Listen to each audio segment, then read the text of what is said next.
the question that America needs to ask itself is the hard question that they never really wanted to ask themselves is why? Why do we consistently feel as though that if one group gets ahead, it has to be at the suffering of another group, i.e., what's happening in Louisiana with the redistricting? Now, let's remember, people, all of the stuff we're talking about internationally, I keep saying this, it goes back to local. The Congress that we're talking about is composed this way because of local state houses. And so when Donald Trump told Greg Abbott, the governor of Texas, to redistrict Texas to get an advantage because he is scared of the midterms. Make no mistake, that is why. He said it point blank. If we don't redistrict and we lose the House, they will impeach me. Why did he say that? One, because they already knew what they wanted to do. They were already talking about Venezuela back then. And BB had already been in his ear about Iran. People are not putting the timeline together. This guy is. They were talking about that, right? Which is why you saw the removal of JAG officers as far as war crimes and stuff like that. All of this was planned. And to make sure that Congress is complicit, you got to keep control because he controls the party. So when you think about it, when they redistrict Texas, that started the free-for-all. That started the free-for-all that we're seeing now.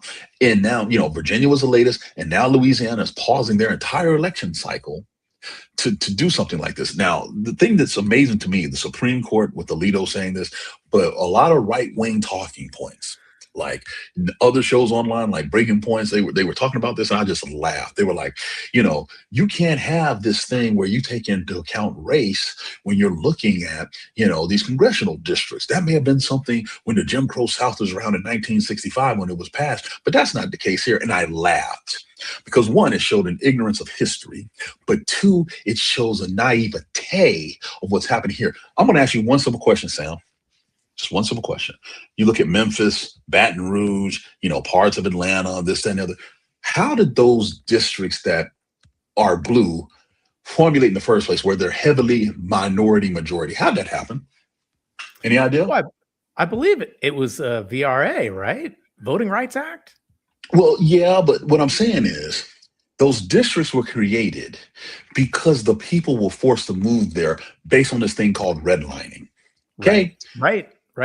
These redlined districts created the minority majority that you hate today. You didn't give Black folks like me a choice but to live in certain areas. And now you got the nerve and audacity to say you guys shouldn't be represented. And I'll take it a step further. You can sit there, well, redlining was made illegal in the 70s, blah, blah, blah. Cute. I can point to bank after bank after bank that devalued Black property and denied loans for Blacks to move into the suburbs with their white counterparts. And so while you sit here and you look and laugh and talk about, well, you can't consider race, your society still considers it. The bank that I bank with, Navy Federal, was just sued last year for denying Blacks, thousands of us, home loans that force us into those communities that we want represented. And now you're saying not fair. You clowns don't know history who are talking this noise online. You don't know a damn thing about it. You wake up in the morning, you put on your damn suit and tie, you check your whiteness in the mirror, and then you roll out, not understanding how you created the situation, and then get mad at people like me who are like, you're taking away the one voice we have. Tennessee has 9 districts and only one was blue, and now you want to take that away, Marsha Blackburn? And you say it in your nice little Southern wannabe Donna Reed voice? Get out of here with this. You people think that those of us, this is not ancient history. This is my parents' lifetime.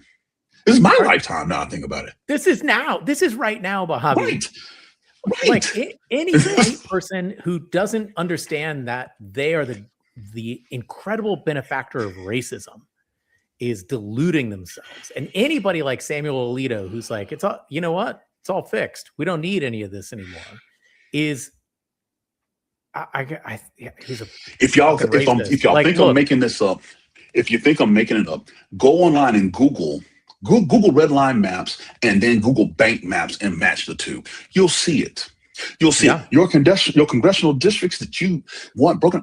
There they are, ladies and gentlemen. They weren't dictated by Congress. They weren't dictated by the State House. It was dictated post-World War II by banks who were told, don't loan to the Negro. don't allow the Negro to move here, your HOAs and stuff like that. And so here's the history lesson. You sit there now and say, well, that's not right that so many of y'all are collected in one area and you want actual representation. Okay, so then tell me what the hell we're supposed to do. Tell me. I'm curious because, again, I didn't make these rules. I didn't. Look,